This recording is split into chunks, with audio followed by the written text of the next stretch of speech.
Well, hello everybody again. This is Louise Eddington, the Cosmic Owl of Cosmic Owl Astrology. And if you like my videos, please subscribe to my YouTube channel.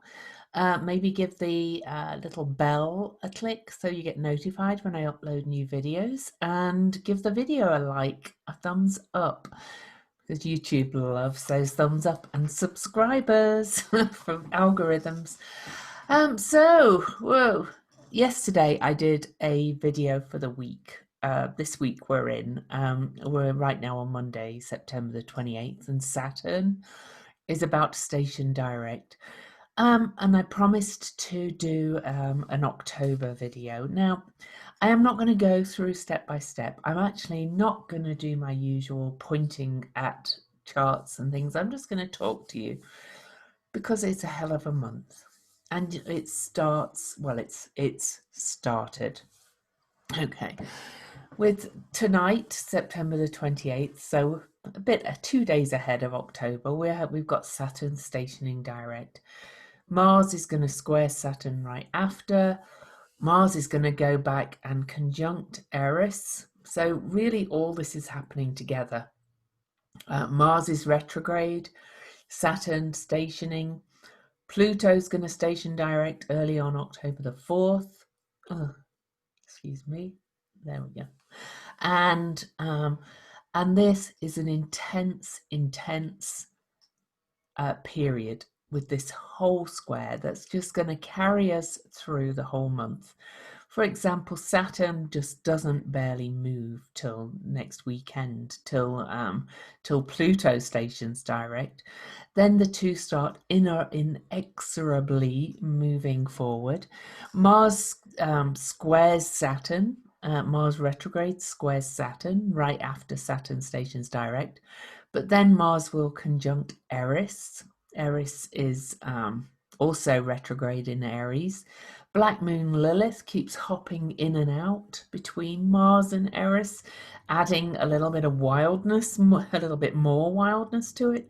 So we've got Mars, anger, aggression, drive, will, and Eris, chaos, discord, ripping down the picket fence of the elites.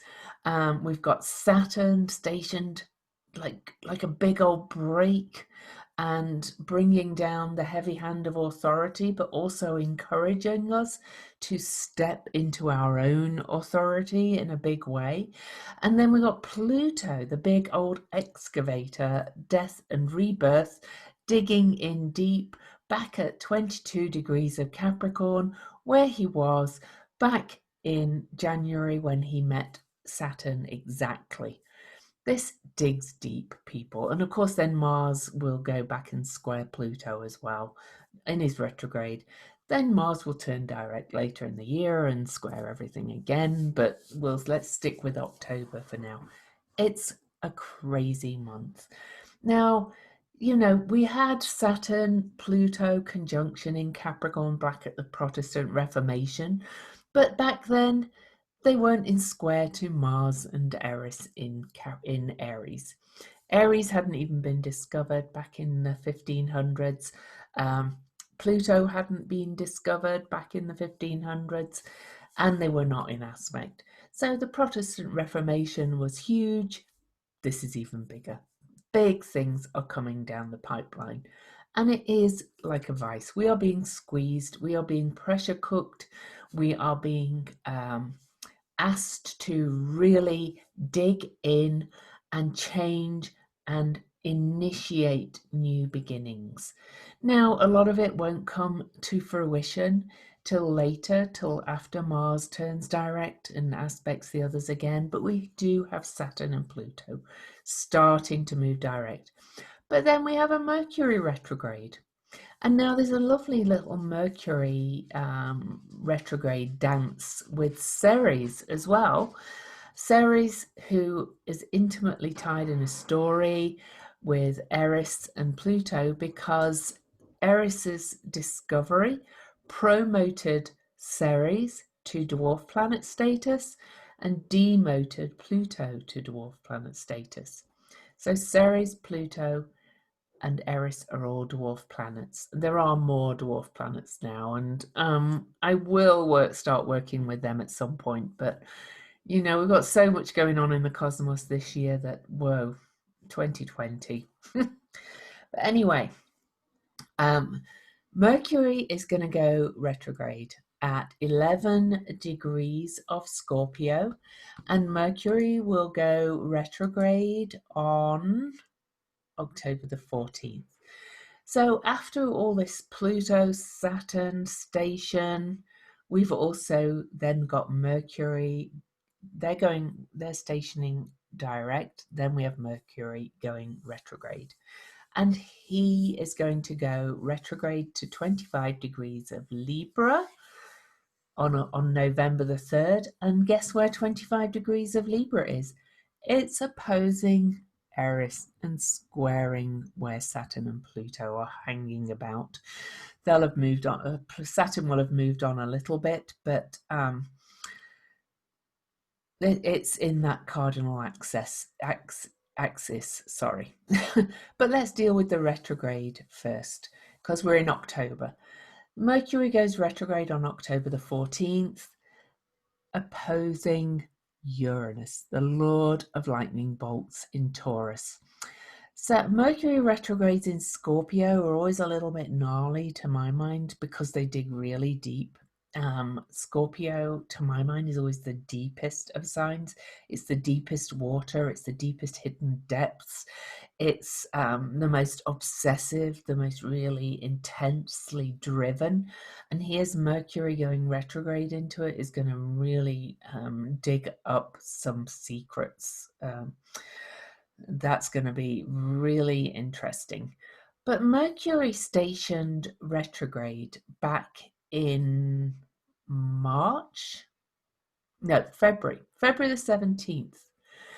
And he stationed retrograde at 12 Pisces and went back to 28 degrees of Aquarius and stationed direct on March the 10th. And Ceres is following that exact same path. She turned retrograde on July the 7th, and she's going to turn direct on October the 16th. So Mercury turns retrograde on October the 14th. October the 16th, Ceres turns direct at the degree Mercury turned direct at back on March the 10th. So they've got this little dance going on. Now, Ceres rules the rights of the plebeians, the people's rights. She was the people's goddess. She was the goddess of the grain and the harvest as well, and she represents themes of grief, loss, forgiveness. And these are, I think, these two stationing retrograde and direct 2 days apart from each other, I think there could be a lot of messages of grief. There's going to be a lot of emotion churned up in that middle part of October. So that's big too. So we first have this square going that's on now. That's going to keep going on because Mars squares Pluto exactly on October the 9th. Then we have Mercury station retrograde. Then we have Ceres station direct. That's going to be an interesting time. Then Mercury retrogrades back and joins Juno again on October the 18th. He's just past Juno. But guess what? Well, Mercury is joining Juno as Uranus exactly opposes that. So Mercury will go back a couple of degrees. So he stations not exactly opposite Uranus, but then he goes back and conjuncts Juno, the sacred marriage asteroid, who really represents the rights of women, the rights of children, the rights of the marginalized, and we've got all this going on with the Supreme Court justice. And Juno and Uranus oppose each other exactly on October the 18th with Mercury, retrograde Mercury conjunct Juno. That's going to be a bit earth-shaking as well. Also on that day, October the 18th, But I do beg your pardon. I've said Ceres stations direct on the 16th. It's the 18th. So 4 days after Mercury, but whatever. Close. Also on October the 18th, Venus opposes Neptune.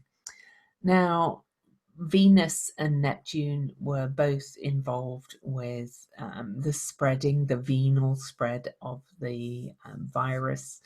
Venus opposing Neptune is going to come to some kind of fulfillment about our values regarding all that's happened since way back in March and everything. Venus and Neptune usually together are thought of as both being about love.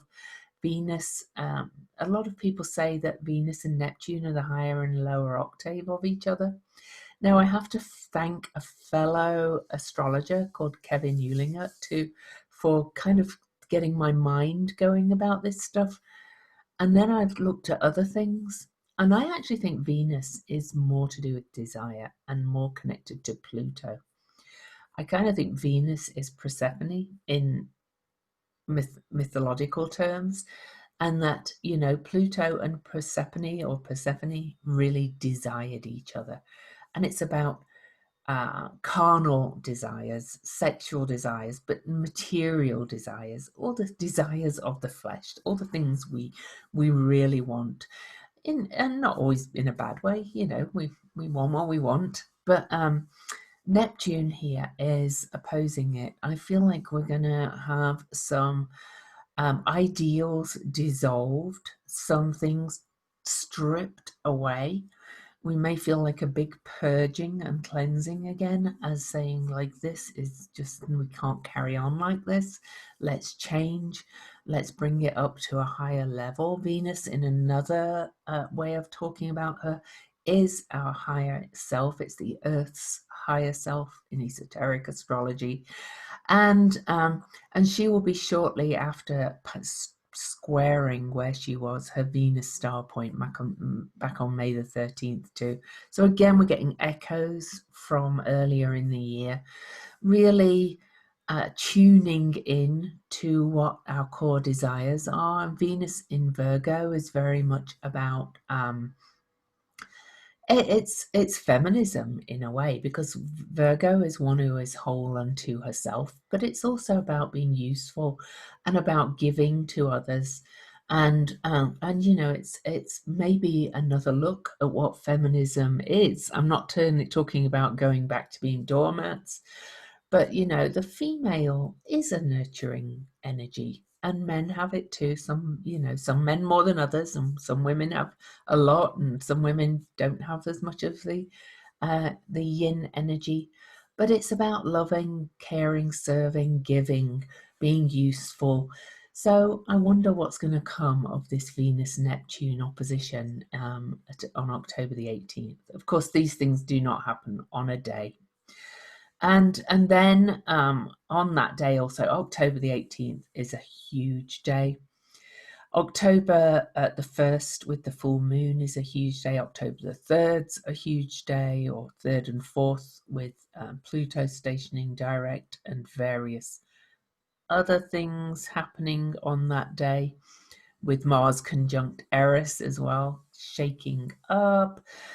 It's a big month, but lastly, on October the 18th, we have Mars square Jupiter, and then Mars will move back to square Pallas Athena. So that's a little bit more positive energy, even though Mars is retrograde, but it is still Mars. He is still retrograde in his own sign of Aries, and Jupiter does expand things.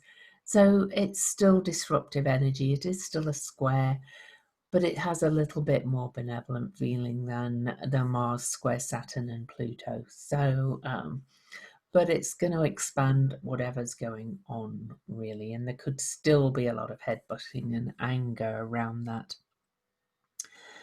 Luckily, after that, the month really starts to calm down a little bit. Okay. Mars will finish up his squares by squaring Pallas Athena on October the 23rd.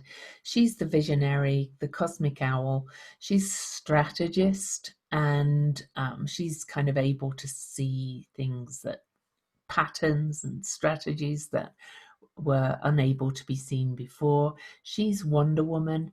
So we have, you know, Venus in Virgo. We have uh, Vesta's going to follow Venus into Virgo too. She's the sacred flame. Venus will then move into Libra. So we have a lot of feminine goddess kind of energy, bringing up the rear, saying, bring in the healing, bring in the healing.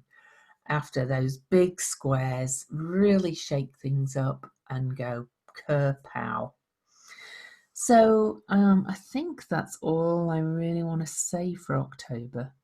But it's definitely a hang on onto your hats month, especially until October the 18th. There'll be a lot of locking horns, a lot of headbutting, a lot of opportunities, though, to really initiate things and really create and rebuild the structures of your life. I have clients that are creating new businesses. I have clients that are, you know, taking this COVID time to study something else. I'm doing it myself. I'm studying hypnotherapy to add to my toolbox. It's really a time to kind of buckle down and use this more isolated time, if you're isolating, to your advantage. You know, spending a lot more time closer to home and everything, you can use it to create something, to rebuild things, to restructure things and move things around. It doesn't always have to be a negative. So with that, I will say that I wrote an article this morning about my time living in a war zone, because there is a potential that we're heading to some kind of civil war in the USA and some kind of big turbulence in the world. And I lived in it in Derry in Northern Ireland. I moved there when I was just 11 and the Troubles were on. And I wrote an article about it, about the positives that came out of it, really, because I actually loved living there, unbelievably. I don't feel like I'm a victim or traumatized at all.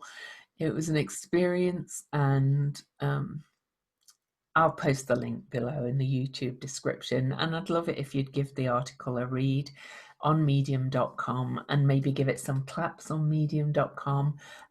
Leave me a comment on medium.com, because I actually can earn a little bit of money from writing on medium.com, so that would help. But again, if you enjoy my videos, please subscribe. Please hit that little bell, give it a like, and I'll see you in more videos. And don't worry, it's probably even more challenging this period than the spring. In fact, I shared a tweet somebody put. Let me read it to you. Nobody seems to have really read this one, but that's all right. I've been posting a lot this morning. It says, everyone hoping life gets easier soon. Astrologers in their October forecasts. We are on the brink of a fall that could be much worse than the spring. We have to laugh to get through, because it's going to be challenging, but from challenges come tremendous opportunities at times. So just hang on to that thought and we're going to be okay. I love you guys, and I'll see you next time.